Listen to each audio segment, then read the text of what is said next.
Super 9000's game room. Okay, a great part of my early childhood was going to what we call seaside resorts over here, mainly Skegness and Mablethorpe, and playing arcade games.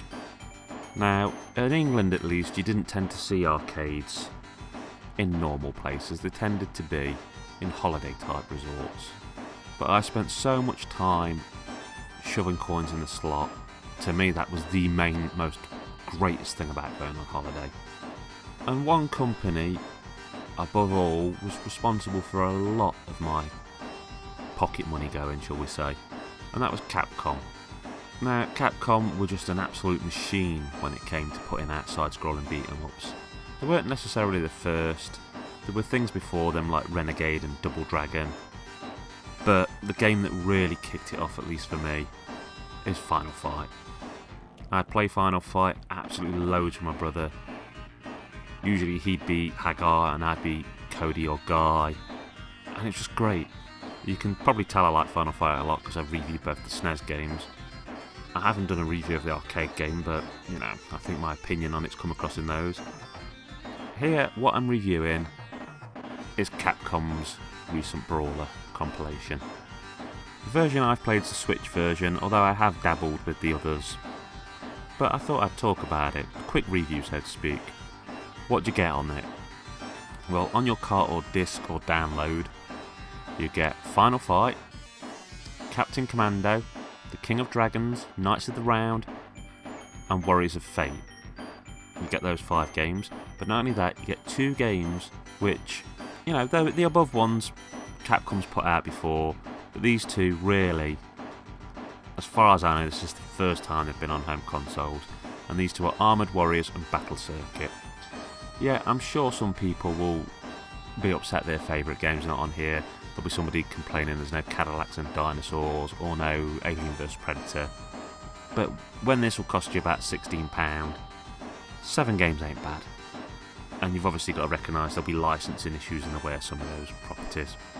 They're not necessarily Capcom's 7 best walk-along beat-em-ups, but they do a good job of showing, what Capcom was like in general. There'll be mixed opinion on what the best game in the package is. I know a lot of people would claim it's Final Fight, but to me personally it's Captain Commando. Why do I like Captain Commando so much? Well, Captain Commando takes everything from Final Fight and throws in sort of wacky sci-fi elements. There's more weapons, there's ride-on mech vehicles, there's a 3-player option, and the characters you pick from are a guy called Captain Commando who can punch the ground and make lightning come out of him, a guy that's effectively a ninja, another guy who's a space mummy with a knife called Mac the Knife after the famous song, and Baby Commando, a little baby who rides in a giant personalised mech. What's not to like? Clearly the game has a sense of humour. Final Fight's good though, it's your typical walk through the streets, big muscly man, smack another big muscly man. But what else is here? Well, King of the Dragons, yeah, that's another side scroller, but it introduces RPG-esque elements. Each character has special attributes. The cleric can heal, but he's slow. The fighter's excellent at fighting, but doesn't have any magic. There's a levelling up sort of system going on.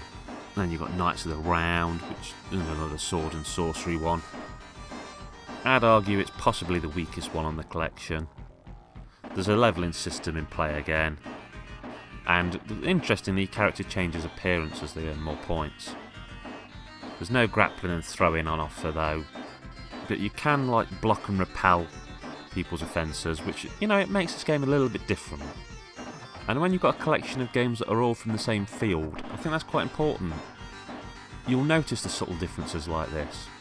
You've also got Warriors of Fate, which is a sequel to a Capcom game called Dynasty Wars, which isn't on here. You've got weapons to pick up, horses to ride. Yeah, they were in Knights of the Round, but okay, that's the sort of 5 starting games out. So now, quickly, I'm going to touch on the games that have sort of debuted here.